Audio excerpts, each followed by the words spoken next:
The tragedy of Nigeria began in 1986 when we did the structural adjustment program. When we were persuaded to devalue our currency every week for 32 years. When I went to school, and many of you are here, the Naira was $1.50. The Naira was almost £1 sterling. They came here, persuaded some brilliant men from Harvard and the World Bank that weekly devaluation was wonderful. 32 years of devaluing your currency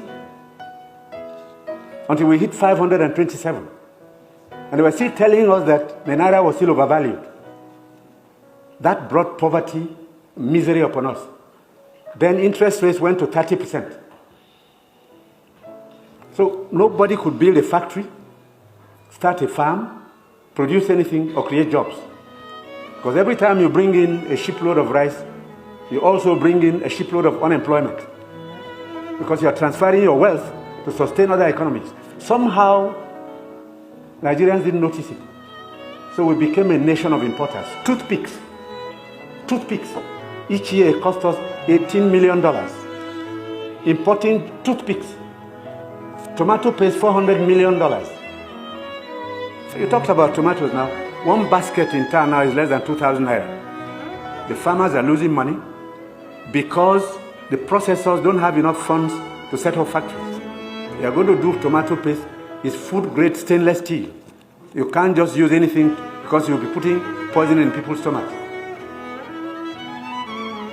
2 factories have started off. I believe by the middle of next year, we can comfortably tell importers of tomato paste to stop. But when you do, you make enemies. Even the rice we're trying to reduce, we have enemies, heavy enemies, people who can kill if they have a chance, because you're spoiling their business. And let nobody take it lightly. These guys have seized this country's economy, they've taken us hostage, and they have no intention of giving up. Because this is a huge market, a very sweet market, and they have taken control.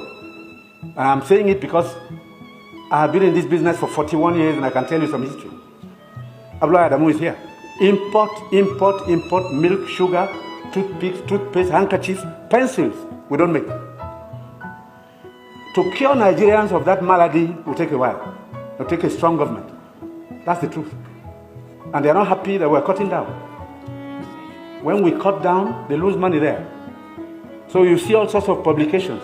We're telling lies. We're not growing rice. We're trying to demoralize the local farmers and make sure that the economy fails. That's the story of imports. Now, I read a story recently in the newspapers.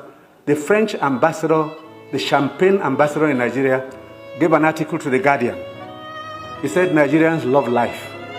We're the biggest consumers of champagne on planet Earth, more than the French who make it. There are parties you attend in some places where they only drink is champagne. Of course, the individual is free to spend his money, but his money comes from Nigeria's commonwealth. So on imports, it will take a while for us to get used to local goods and accept that we should consume what we produce and produce what we want to consume. So I take your point. We have to take stern measures to cut down on imports because these young boys and girls who have no jobs today are not going to allow us to carry on enjoying life at their expense. They need jobs. They need jobs. They are children. They've graduated, they've come back home to begin a second childhood because there's no factory to employ them. And the ministries can't take any more.